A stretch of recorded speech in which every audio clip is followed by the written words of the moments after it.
I would describe my activism as beautiful trouble, which is actually the name of a really amazing art activist network as well. We're not going to allow Donald Trump to take away our health service. Silence equals death. And he's making the situation worse for people living with HIV by spreading bullshit. Whether it's around standing up to fascists, whether it's around standing up for Palestine.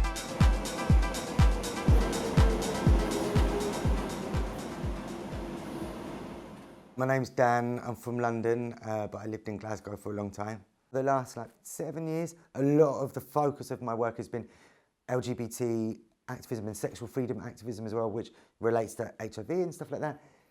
And of course, that's my focus, but one of the big mantras that I live by is all injustices are connected, and you've got to see them within the kind of spheres that they're in. Like, transformation starts with yourself, and then impacts on your own human rights, which is all part of ecological rights. So, you know, if we don't fight on all fronts, we're not going to have a planet to be queer on. In 2009, we invaded Aberdeen Airport runway, dressed as Trump, because at the time Trump wanted to expand Aberdeen Airport so that he could get to his golf course that he wanted to build near Aberdeen Airport. We got to Aberdeen Airport at like 3, 4 o'clock in the morning, got onto the runway, and it was scary, it was cold, it's potentially dangerous. You don't want to harm anyone's life, but you do want to stop business as usual.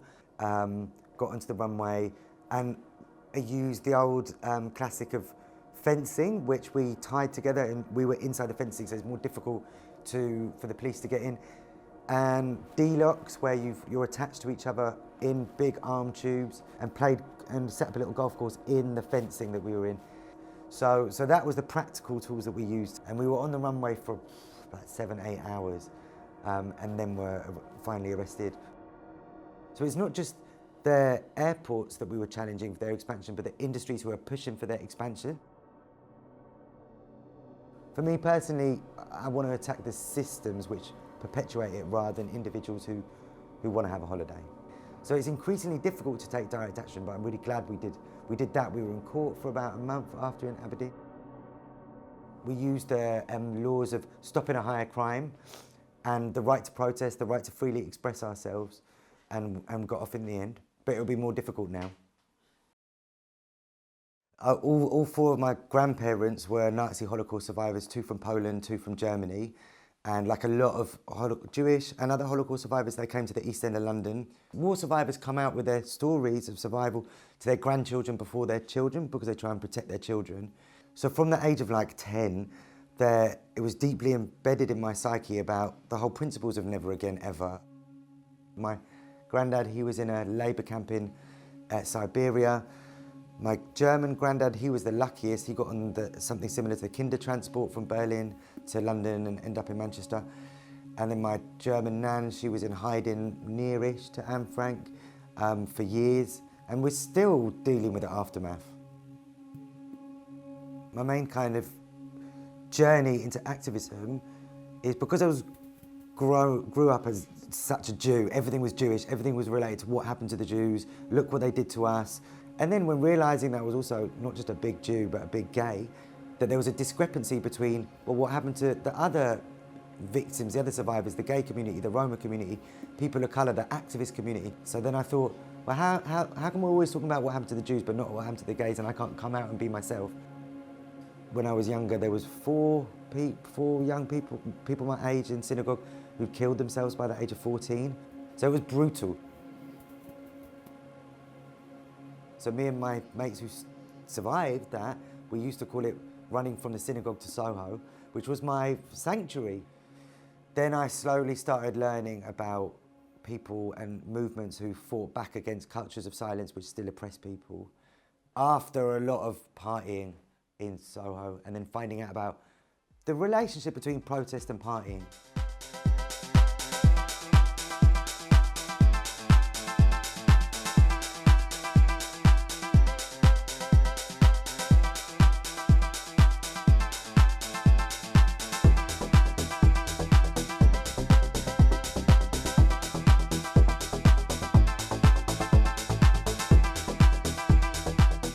The first demo I went on was Reclaim the Streets, And that blew my mind. I guess I was part of like the Free Party movement, which was connected to Reclaim the Streets.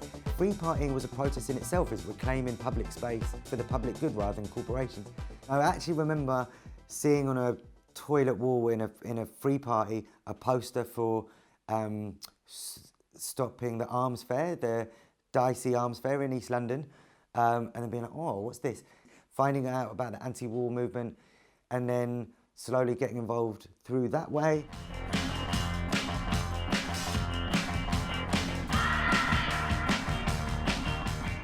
We started Bend the Defenders a year ago because we saw like in our mate circle, a different mate getting attacked every night for 2 weeks. With Bend the Defenders, currently it's about intervention, because we know what we're doing, we're skilled up, we're patrolling the streets, so it's to stop homophobes and fascists before they even start, and it's to de-escalate the situation. But we are equipped to fight back as well, and I think that's totally legit. But then there's also the balance between, you know, that's legally our right for self-determination, our right to defend ourselves, because where are the systems of support to stop that? It's fucking gorgeous being queer, and let's just like reinforce the fact that we're allowed to be queer and safe and off our nuts and having a party and like having a fucking great time, man. It shouldn't be something that people are afraid to do.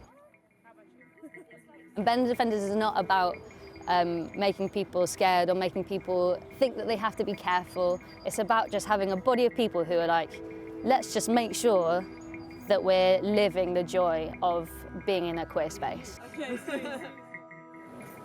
Well, we haven't seen any fascists yet, but that's the point, because we're here to stop them.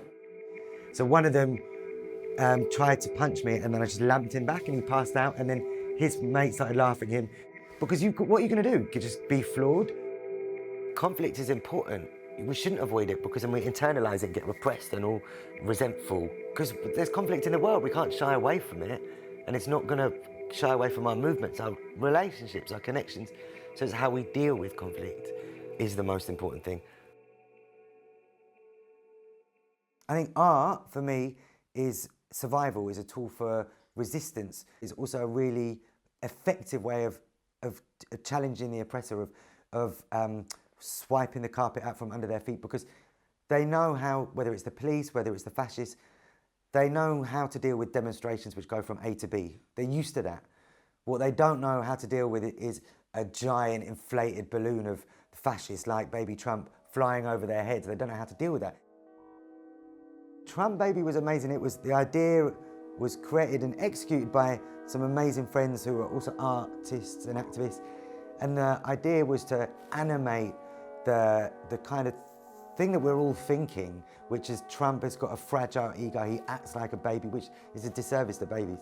And to make him feel unwelcome when he comes to the UK.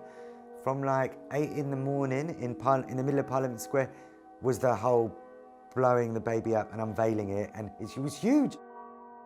And this woman from Britain First Party came up and she tried to stab the baby's bum with a knife to deflate it, and it was like, mate, you look at you, you're putting a knife to a giant baby balloon's bum. And then when we actually saw Trump drive around Parliament Square, and his statement later that day was, I feel unwelcome, it was perfect. That's exactly what we wanted. When you're planning an action, you make it so it's a win-win situation for you and a lose-lose situation for the oppressors, because it's perfect, it's satirical, and everything that could have had a response from the fascists would have made them look stupid.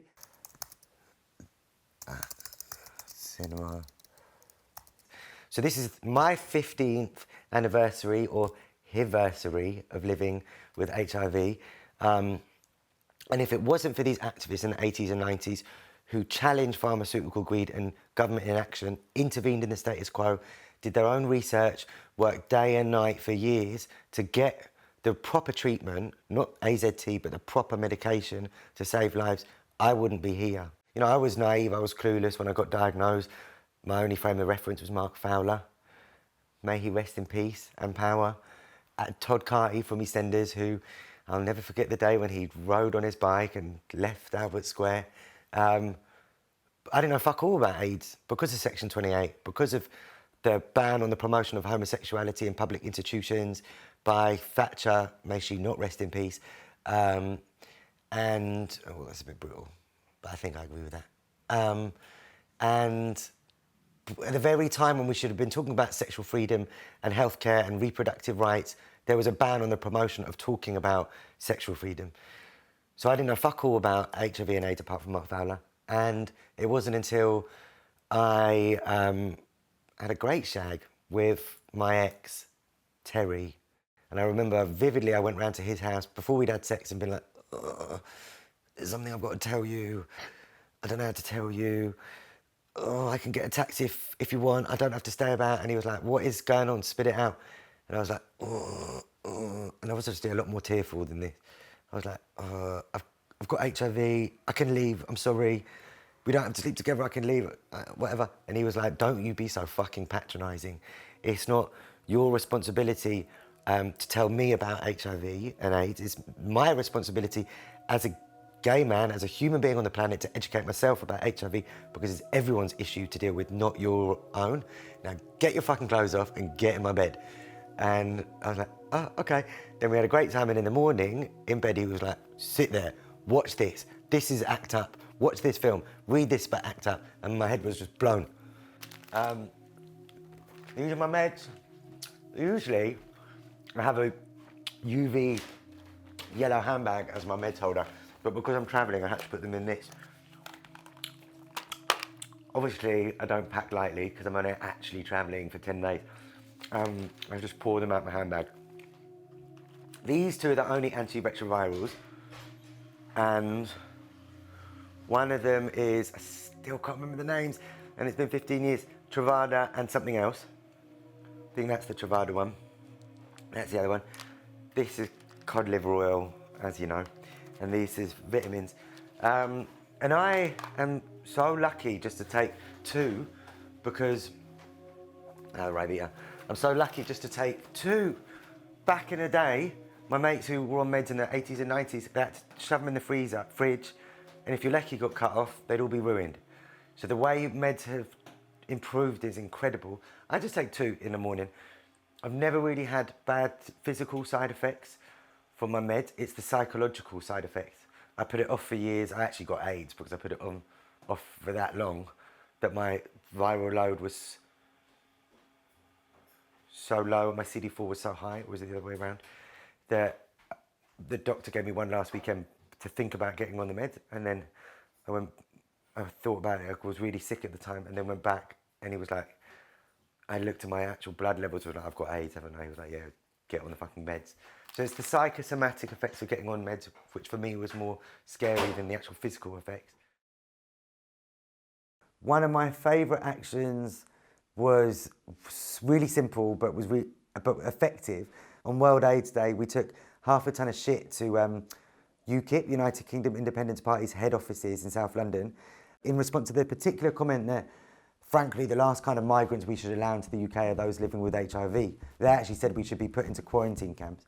And so we took half a ton of shit, which you can get from your friendly local community farm, to their offices at like 5 in the morning, dumped it in front of their garage door with a big World AIDS Day red ribbon over it. We've actually used big piles of horse manure for different occupations and actions since then.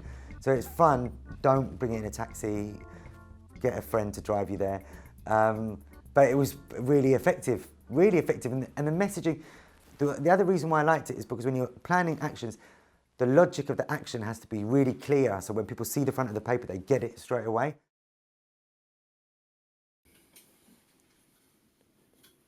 My trick is that when you've got a big event or anything, you make your bed with nothing and don't have anything on it, so when you get back, just chuck everything on the floor and pass out straight away. Because I grew up in a tiny little room where you had to constantly rearrange everything, so put everything on the bed, and then you had to chuck it on the floor every night. But nuh-uh. When you come back, you just want to pass out. That's it. I don't live here, unfortunately. I can't afford to live in London at the moment. This is my best mate Joe's room. I made him this for his 30th. And he's away at the moment. And I've nicked his room, which has been really good. And I've been very well behaved.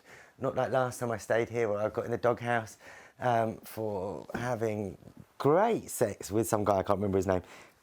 But Joe needed to get up early in the morning and I got in trouble. So, yeah, we're coming back here at midnight tonight, dumping everything down, and then getting up tomorrow morning, getting an STD test, not because of today, but because of the last couple of weeks. And then starting again round 2 tomorrow with the Polish-specific solidarity events, which is this stuff. So I've got my file, very organised. This is to put on the buckets to raise money for the Polish organisations. Tomorrow night, in here, we've got all the itinerary for the rest of the week for the Polish Solidarity is our weapon delegation. I've got the questions for the Q&A tomorrow night. Well, let's do it. Let's fucking do it. Think so, everything? Aye, let's go.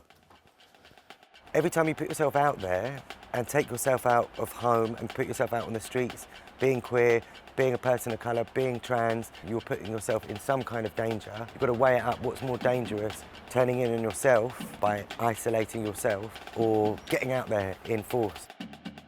We're not fighting for human rights, we're fighting for our existence!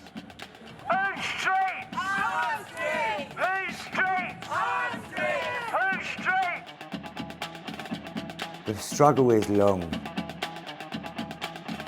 We need to fight back more than ever because of what's going on with the rise of the far right. We've got to keep our spirits up, have fun, have hope. And I know that we've got to be activists till we die.